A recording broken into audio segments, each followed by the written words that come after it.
BJP के प्रदेश अध्यक्ष संजय जायसवाल ने अग्निपथ के विरोध के बीच स्नातक सत्र रेगुलर कराने की मांग की है। संजय जायसवाल ने जेडीयू पर सवाल खड़े करते हुए कहा कि बिहार में 3 साल में बच्चों के ग्रेजुएशन की डिग्री पूरी नहीं होती है और वो लोग सलाह दे रहे हैं कि अग्निपथ योजना पर पुनर्विचार करना चाहिए।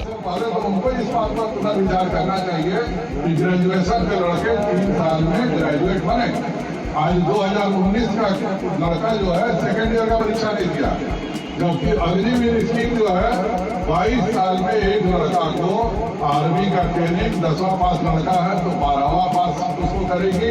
अगर वो 12वां पास है तो उसको ग्रेजुएशन में जो first year second year third year परीक्षा नहीं देना है, उसको जैसे 4 साल खत्म होगा केवल 2 सब्जेक्ट का परीक्षा देना है और 2 सब्जेक्ट उसको ट्रेनिंग मिल जाएगी अग्निवीर के नाम से। हर साल की तरह बाढ़ ने बिहार में अपनी विनाश लीला दिखानी शुरू कर दी है। बरसात के बाद से ही बाढ़ और बचाव कार्य के बीच प्रशासन और प्रकृति की रस्साकशी शुरू हो जाती है। किशनगंज के ठाकुरगंज प्रखंड और दिघल बैंक प्रखंड की सीमा पर स्थित नगर पंचायत पौआखली के वार्ड नंबर 1 के तेलीभिट्टा गांव में संचालित 9 प्राथमिक विद्यालय का बूढ़ी कनखई नदी के कटाव की चपेट में आ गया है। ग्रामीणों ने इसे बचाने की कोशिश की मगर स्कूल के अंदर तक पानी घुस गया। अंचलाधिकारी ओम प्रकाश भगत को नदी कटाव का निरीक्षण करने के लिए भेजा गया ताकि वक्त रहते कटाव रोधी कार्य कर विद्यालय भवन को बचाया जा सके। स्थिति ऐसी है कि कभी भी ये विद्यालय जल समाधि ले सकता है।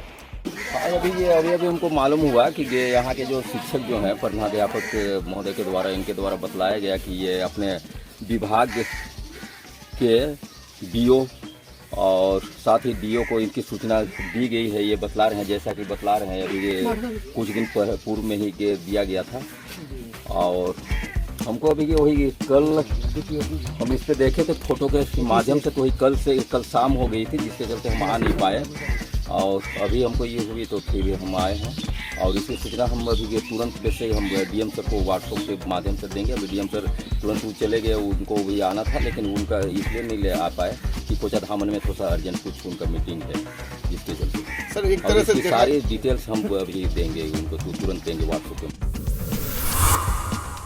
जिले में संभावित बाढ़ से निपटने के लिए जिलाधिकारी का जिले के विभिन्न तटबंधों का लगातार निरीक्षण जारी है। इसी दौरान अराबाड़ी के निकट महानंदा नदी तटबंध का गुरुवार को निरीक्षण किया गया। निरीक्षण के दौरान कार्यपालक अभियंता बाढ़ नियंत्रण एवं जल निस्सरण ने बताया कि तटबंध में स्थित बाढ़ नियंत्रण गेट की मरम्मती का कार्य पूरा हो चुका है।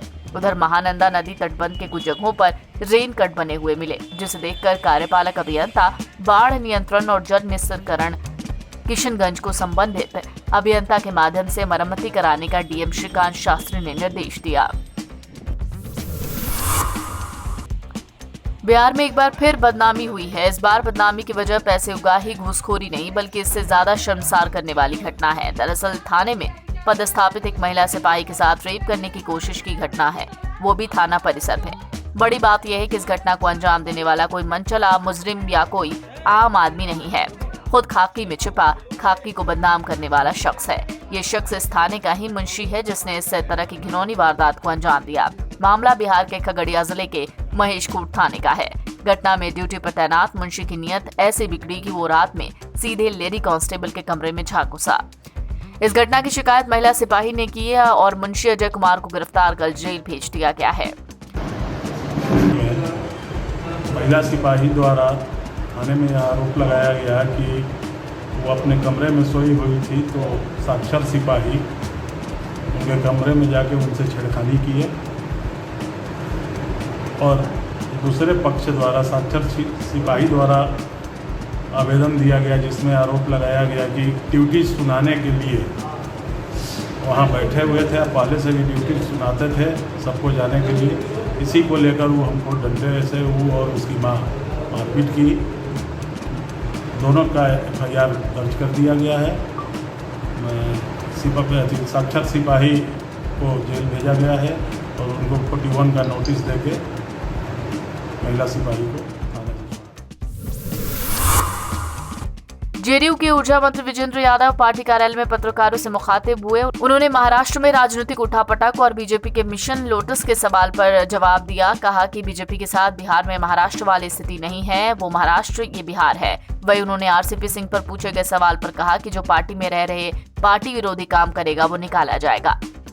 एनबीटी ऑनलाइन की रिपोर्ट। वो अपना मामले को देखेगा। जो फूट अलग हो रहा है वो करा कि हिंदुत्व के गलत हो रहा है कि सही हो रहा है तो उसके पार्टी का आंतरिक मामला है ना। सरकार पर असर पड़ेगा सर। है सरकार पर असर पड़ेगा। अब आप लोग भी अद्भुत आदमी हैं। आप और आपकी पत्नी झगड़ा कीजिएगा तो परिवार पर असर नहीं पड़ेगा। बताइए। बीजेपी पर आरोप लग रहा है पार्टी तोड़ने का। बीजेपी सारा काम कर रही है। पार्टी का इंटरनल मामला है। जब हम हमारी पार्टी को तोड़ने का प्रयास नहीं करेगी विरोधी। हमारे नेता की कमजोरी ना है कि हमारा पार्टी जो बिखर रहा है। जो स्थिति महाराष्ट्र में है 56 सीट पर शिवसेना है और मुख्यमंत्री बनी हुई है, वही स्थिति बिहार में भी है। तो क्या बिहार में जदयू की स्थिति किस तरह से आप देख रहे हैं? जदयू ठीक है ना? जदयू में टूट हो रही है। काहे कंपेरिजन कर रहे हैं महाराष्ट्र से बिहार का? वो मुंबई है, ये पटना है, दोनों में आसमान धरती का फर्क है। जदयू में कोई कहीं से आपको मिला है कि टूट हो रही है? बीच में खबरें आती रहती है कि कुछ लोग लगे हुए हैं आप ही के पार्टी के जो गांधीवादी बड़े नेता। हमको भी खबर आती है कि आप हमारी पार्टी को तोड़ने में लगे हुए हैं। सही है क्या? आरसीपी सिंह की भूमिका पर सवाल खड़े होते हैं कि आरसीपी सिंह जेडीयू में हैं। अभी तो जेडीयू के मेंबर हैं। कुछ दिन पहले उपेंद्र कुशवाहा पर उन्होंने कहा कि हाथ जोड़ दिया, कहा कि ऐसे लोगों का नाम मत लीजिए। लगता है कि मतलब वो भंग हो रहा है क्या? काहे की उसकी चर्चा कर रहे हैं? पार्टी में जो लोग हैं एंटी पार्टी काम करेंगे तो पार्टी से निकाला जाएगा। अभी तो पार्टी में है, मेंबर तो ही है। अभी तक है साथ पार्टी में तो ही है। लेकिन फिर राज्यसभा नहीं भेजा गया, उसके बाद से चर्चाएं हैं कि मतलब कहीं ना कहीं विरोधाभास है। अब कल क्या होगा कल देखा जाएगा। मतलब अलग हट के लाइन से काम करेंगे तो निकाला जाएगा। हर पार्टी में जो अनुशासनहीनता करेगा उसको निकाला नहीं जाएगा। पार्टी का जो नियम है, कानून है, सिद्धांत हैं, उसके अनुरूप जो काम में करेगा। आप शादी उदी हो गई है? नहीं हुई है तो आप पिताजी हैं ना, तो आप शादी नहीं कीजिएगा, माँ बाप का बात नहीं मानिएगा तो आपको घर से नहीं निकाल देगा। ये तो कौन थ्योरी? बिहार में सब कुछ